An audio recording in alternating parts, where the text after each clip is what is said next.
আলাইকুম ভিউয়ার্স, আজকে আমি নতুন একটা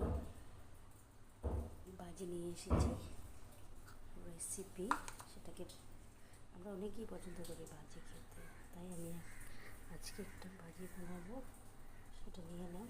এখানে ফ্রাই প্যান বসে দিয়েছি, জুসটা অন করে দেবো। এখন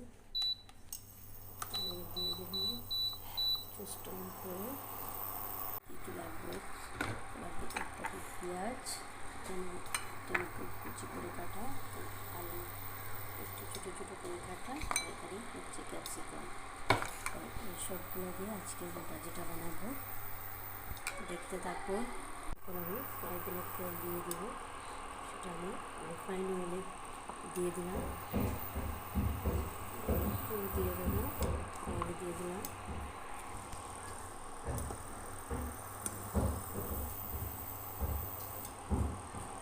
তেলটা গরম হয়ে গেছে, সেই আমি পেঁয়াজটা ছেড়ে দেবো। পেঁয়াজটা ছেড়ে দিলাম।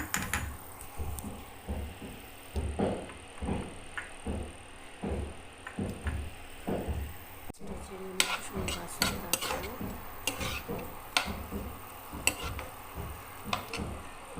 পেঁয়াজের পরে আমি একটু কালো জিরে দিয়ে দেবো,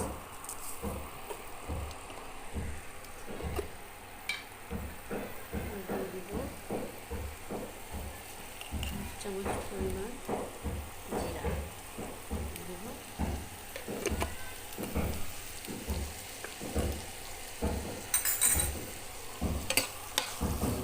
ভাজতে থাকবো।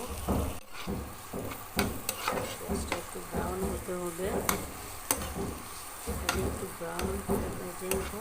আমার ঘরে কাজ চলছে, সেই জন্য একটু শব্দ আসছে।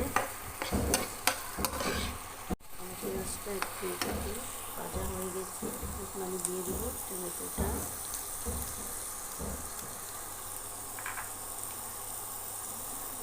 একই সাথে দিয়ে দেবো ক্যাপসিকামটা, দিয়ে দিলাম। এর মধ্যে দিয়ে দেবো ছোটো ছোটো করে আলুটা রাখা ছিল, সেটা আলু দিয়ে দিলাম।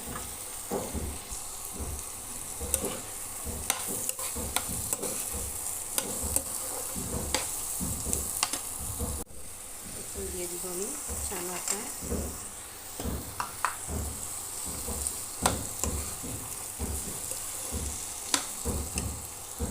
দিয়ে দেবো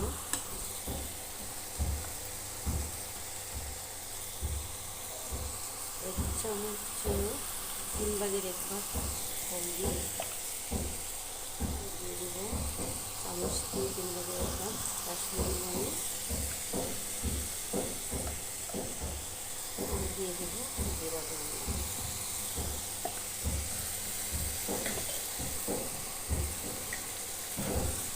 দিয়ে দেবো পরিমাণ মতো নিমখ,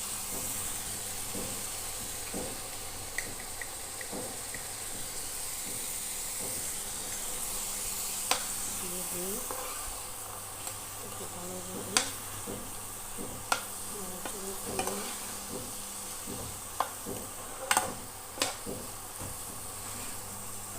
তাতে আমি 6 মিনিটের জন্য ফুটিয়ে ঢাকিয়ে দিয়ে দেবো। ঢাকিয়ে দিয়ে ঢাকনাটা আবার উঠাবো, দিয়ে আমি এখানে 1 চামচের মতো সয়া সস দিয়ে দেবো,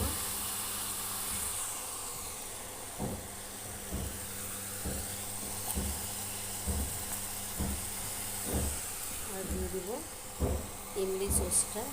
একটু বেশি দেবো না, ঝাল হয়ে যাবে, একটু দিয়ে দেবো। এটা দিলে কী হয়, স্মেলটা খুব ভালো হয়। আর দিয়ে দেবো ইমলি চিলি সস, সবটা সস দিয়ে দিলাম।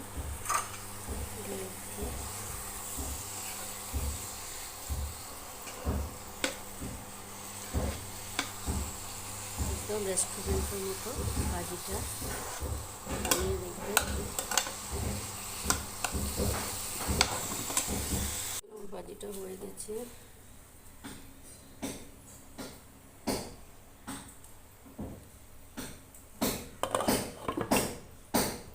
দেখুন আমার ভাজিটা কি সুন্দর হয়েছে, দেখুন কালারটা কি সুন্দর এসেছে। প্লিজ আমাকে বেশি করে সাবস্ক্রাইব করবেন, লাইক শেয়ার বেশি করে করবেন, আমার ভিডিওটা বেশি করে দেখবেন।